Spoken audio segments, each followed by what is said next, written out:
Estamos aquí en la jornada de Vivo de Arquitectura de Empresa con Jesús Irisarri, que junto a Guadalupe Piñera formáis el equipo Irisarri Plus más Piñera. Estábamos comentando que sí, efectivamente sois un poco under radar. Hay que ir buceando y es interesante porque te vas llevando sorpresa tras sorpresa cuando vas viendo la escala de lo que habéis hecho. Sois profesores también, ¿no? Estáis Sí. los dos dando clase en La Coruña, ¿no? En La Coruña. Bueno, hemos visto un montón de proyectos, ya te digo, buceando un poco, muy interesantes. Bueno, tengo aquí delante la sede del COAG, por ejemplo, ¿no? Uh-huh. Bueno, Casa en Tebra, hemos estado viendo. Tenéis unas viviendas en Sanjurjo Badía también, ¿no? Me parece. También, ¿no? Esas son de lo primerito. De lo todo. primero que Sí. hicisteis, ¿no? Bueno, cuéntanos un poco, ¿no? La historia del despacho y algún proyecto que quieras destacar, tanto en pasado, que te parezca muy interesante, que ha definido un poco la trayectoria del despacho, como en lo que estéis ahora o en lo que estéis planeando para el futuro, para que, en fin, nuestros espectadores puedan conocer el despacho y pasemos del under radar al over radar. Pues nosotros la verdad es que ya llevamos mucho tiempo, se puede decir mucho tiempo, a pesar de que no te das cuenta. ¿Sois pareja vosotros? Sí, no te das cuenta y te parece que estás empezando siempre, pues un día te das cuenta que han pasado años, ¿no? Y entonces es sorprendente, dices, pero ¿cómo puede haber ido todo tan rápido, ¿no? Y luego, por otro lado, a veces te comenta alguien, es increíble, vi esto y es cuando no se hacía nada parecido y ahora se hace, parece hecho de ayer, ¿no? Y dice, claro, pero tiene 15 años, tiene 20 años a lo mejor, ¿no? Y nosotros lo vemos todo con una continuidad como muy natural, en el sentido de que todo responde a los intereses de aquello que nos estaba ocupando nuestras mentes en ese momento, ¿no? Intereses vitales. ¿Hay un hilo conductor en los proyectos? ¿O ha habido saltos? Yo siempre pensé que lo había y realmente cuando das una conferencia en algún sitio a veces te lo comenta la gente, ¿no? Que siendo proyectos diversos en situación, en escala y en tipologías, en funciones, etcétera, sí se ve un hilo conductor o una línea que nosotros entendemos que es investigación como cualquier otra, ¿no? Entonces, a veces lo presentábamos como unos primeros momentos trabajando en la disolución de los límites, buscando lo que llamábamos espacios encadenados o en secuencia, permitía en escala pequeña obtener duplicidad de prestaciones y de espacios por cuando pasaban a formar equipo entre ellos. Evidentemente, la persecución de la flexibilidad y de obtener lo que ahora llamaríamos un 2, un 3 en 1 estaba en aquel momento. Luego empezamos a intentar dominar los aspectos sensoriales de los espacios que proyectábamos, tanto en sí mismos como en su relación con el exterior. Lo que ha hecho la arquitectura siempre, ¿no? Trabajar la inserción en el medio, y ahí empezamos a hablar de atmósferas construidas o atmósferas manipulables, en el sentido de que el espacio pudiera ser introvertido o extrovertido según el momento, según la necesidad anímica del usuario. Ahora le llamaríamos trabajar con la neuroarquitectura, por ejemplo. Digamos que la ciencia se va incorporando a lo que nosotros vivimos siempre como empirismo puro, como siempre fuimos los arquitectos. Alguien que con una cierta intuición y sensibilidad pues proyectaba el carácter de un espacio, ¿no? Luego todo siempre muy vinculado a una cierta precariedad y falta de medios tecnológicos y presupuestarios que nos hacía construir con materiales que muchas veces no eran propios del mundo de la arquitectura y venían de otros sitios, cosa que hoy está por todas partes, ¿no? Y antes era más raro y a la gente le llamaba la atención. Y luego que se fue produciendo, pues conseguir ganar algún concurso de una escala más amplia que te llevara hacia otros mundos.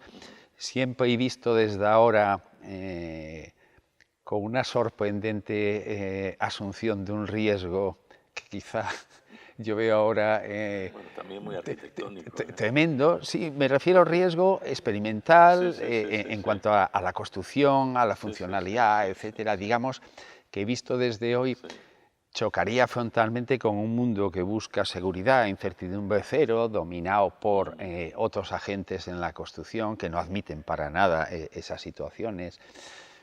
Antes hablábamos del proyecto del COAG de Vigo, sería, yo creo, muy difícil entenderlo hoy. La propia montaña normativa y de falta de capacidad de decidir de los arquitectos lo haría casi imposible. Digamos que vive un momento donde el arquitecto decidía prácticamente todo, ¿no? Y hoy día es que no puedes poner una ventana. El cambio es brutal, ¿no? Y entonces nosotros nos vamos viendo en un mundo, en un cambio permanente, y a mi modo de ver que ha acelerado enormemente en los últimos tiempos. En ese sentido,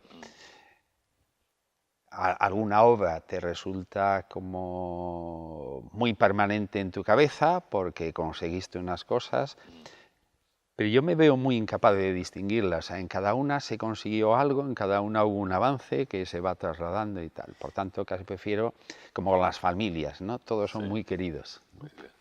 Bueno, y en esa vida profesional intensa que habéis tenido, ¿qué anécdota podrías contarnos ilustrativa para nuestros chicos? Pues yo a veces les cuento una que con el tiempo yo me veo ahí y digo, era una semilla o una manera de ser. Yo cuento que al acabar, y como tampoco tenía más que hacer, no teníamos nada de trabajo, decidimos aprender cosas, ¿no? Pero en vivo. Entonces me fui a un taller de carpintería aluminio a aprender de carpintería aluminio. Claro, conocías 4 cosas, estamos hablando de hace tiempo, antes de Internet, ¿no? Y después de ver lo que hacían, ver los perfiles, etcétera, les pregunté, claro, yo ahora me da la risa recordando la cosa, ¿no? Les pregunté, oiga, ¿y perfiles para ventanas pequeñas? Y entonces se me quedaron mirando, ¿no? Y me dijeron, ¿cómo perfiles para ventanas pequeñas? Los perfiles son los de ventanas, tipo de ventanas, tal, y son series, unas más consistentes, más pesadas, pero eso no tiene ningún sentido, ¿no? Yo con el tiempo me doy cuenta de que era una pregunta para mí que sigue siendo pertinente, ¿no? Pero la industria no ha ido por ahí. Nosotros sí fuimos y hicimos perfiles para ventanas pequeñas desde siempre. Los manipulábamos y los cortábamos, cosa que ahora no podríamos hacer porque pierdes la certificación, la garantía, etcétera. Claro, te echaría tu cliente, ¿no? Pero ¿usted qué hace? Está loco. Pero eso lo hacíamos. ¿Y por qué se hacía? Porque lo hacías con una intuición de arquitecto donde las cosas tienen una proporción, una racionalidad en cuanto a aquello que pretenden conseguir, las prestaciones técnicas que necesitan, de resistencia, etcétera, como la propia de madera. No eran iguales los perfiles de madera de un enorme ventanal de uno pequeñito, ¿no? Y bueno, a mí me gusta recordarla porque sigue siendo representativa de dónde nos movemos, ¿no? En una artesanía que se fue, una industrialización que llegó, y sobre esa industrialización que llegó, unas servidumbres o unas obligaciones normativas que están haciendo dar un paso más, ¿no? Y yo creo que los arquitectos tenemos que ser capaces de mantener el control en la construcción. Es complicado, la presión es tremenda. Y luego, como además yo siempre, en fin, también comento que la responsabilidad nuestra es personal, ¿no? Con lo cual al final se te cae encima, ¿no? En cualquier decisión que tomas la presión es enorme, ¿no? Claro, y eso te das cuenta con los años de tu responsabilidad. Y eso nos está llevando, el otro día también se lo comentaba a mi hija que está estudiando arquitectura, nos está llevando a que este tipo de despachos, que también el mío es un poco de esa escala, ¿no? Pues lo tiene muy difícil, ¿no? Porque al final te tienes que ir yendo a despachos multidisciplinares de gran tamaño y muy adaptados efectivamente a un sistema económico y a una normativa que es tremenda, la verdad. Hombre, evidentemente has introducido otro nuevo cambio, ¿no? Sí, que es cuál va a ser el futuro de la profesión. Yo creo que uno de los aspectos sustanciales va a ser, digamos, la dimensión de los despachos de arquitectura o como se le quiera llamar. Digamos que hasta ahora han convivido muchas dimensiones. Yo intuyo que el abanico se va a extremar, que quedará lo muy pequeño y quedará lo muy grande. Y digamos que lo intermedio desaparecerá porque no va a ser capaz de afrontar esa presión normativa y esa presión de certidumbre y seguridad que piden para hacerlo. Bueno, y ahora vamos a la parte más amable, que es el test que hacemos. La primera pregunta: ¿con qué arquitecto clásico o actual te tomarías un café y qué le preguntarías? ¿De qué hablarías? Uy, yo estaría tomando café sin parar con montones de arquitectos y arquitectas de antes, de ahora y de después. Y les preguntaría, pues, lo que antes comentábamos, una diversidad de intereses muy grandes, ¿no? El otro día que estaba viendo los finalistas del Mies van der Rohe de este año, y hay una obra que me resulta interesantísima de un estudio alemán, y yo me decía, qué pena no poder tomar un café con esta gente. ¿Y de qué les preguntaría a esa gente en concreto? Les preguntaría por las instalaciones y cómo las han resuelto en su edificio, ¿no? Lo cual te hace derivar hasta qué punto, como profesión, tenemos una carencia de acceso a una información que es fundamental, que realmente hace la arquitectura, pero no está. En los medios están partes de la arquitectura, ¿no? ¿Qué proyecto de arquitectura has visitado en algún viaje y te ha emocionado? Uy, muchísimos, pero recuerdo impacto que no me lo esperaba, la Galería de Arte de Yale de Louis Kahn, y luego, como tuvimos la suerte de saltar al otro lado, el Instituto Sal también. O sea, los dos realmente experiencias más que memorables, impresionantes. Muy bien. ¿Una tipología que te gustaría hacer, que no hayáis hecho? Uy, a mí me encantaría hacer un hospital. No sé por qué, pero me apetecería muchísimo porque creo que es un mundo que ha estado muy encorsetado, aunque últimamente veo proyectos de hospitales en el sentido de por ahí, yo iría por ahí, ¿no? Difícil, pero sí me apetecería muchísimo. Muy bien. Y bueno, es un sector que se está especializando una barbaridad, ¿eh? O sea, los despachos que hacen hospitales, quizá por la tecnología que tienes que aplicar, ¿no? Pero tú estás hablando más de ese aspecto humano, ¿no? Del sensorial, ¿no? Efectivamente, está cruzado con esto. Yo creo que es un mundo que ha estado en manos de cuatro especialistas que de alguna manera, como lo saben todo, habían perdido la capacidad de evolucionar, porque ya sabían cómo se hacían. Y yo veo que los hospitales han empezado a evolucionar enormemente a partir de la incorporación de arquitectos y arquitectas que no son del mundo de los hospitales, pero a través de colaboraciones han aportado lo que le faltaba. Y efectivamente los aspectos humanos, sensoriales, de cualidades de los espacios están apareciendo ahora y le faltaban. Muy bien. ¿Cómo crees que nos valora la sociedad del 1 al 10? ¿Y estamos mejorando? Uy, sería radical, en un 1. Sí. En un 1.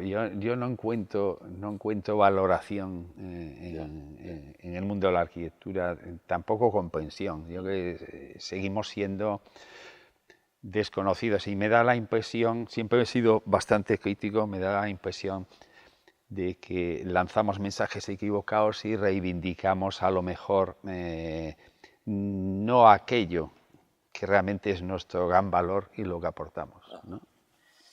¿Qué querías ser de pequeño? ¿Lo tuyo es vocacional? No, para nada. No. Yo siempre cuento que yo estudié arquitectura porque me quería ir a Madrid a ver los grandes conciertos de música y era la disculpa.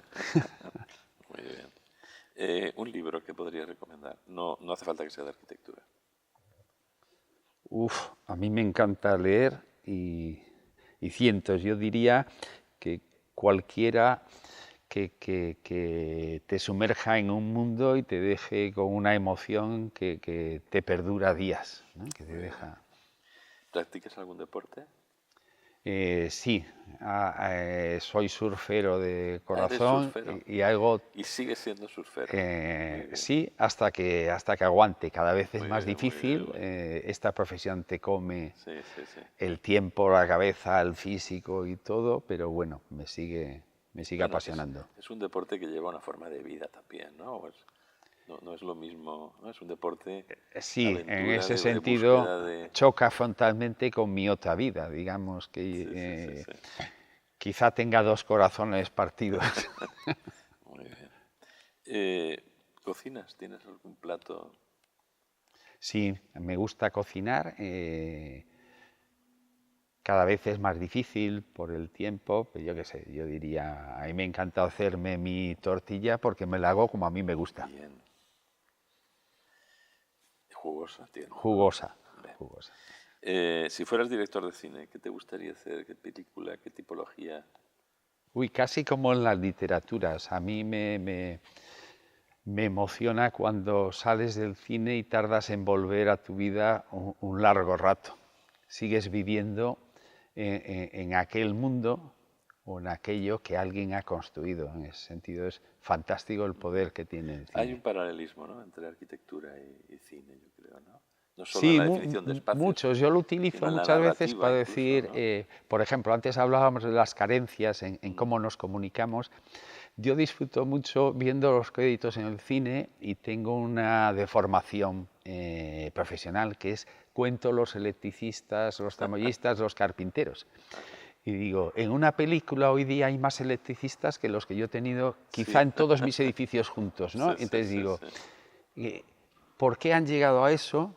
¿Por qué han llegado a tener esos medios y nadie les dice que están tirando el dinero? ¿Por qué se entiende que es necesario y que está acorde con un producto? Y nosotros no. Y por último, una tarde perfecta. Puede ser con Guadalupe o puede ser haciendo surf. Pues te retomo el surf. Te diría una tarde en una playa de Ferrol, atardeciendo, primavera y 1,5 metros de ola. Perfecto.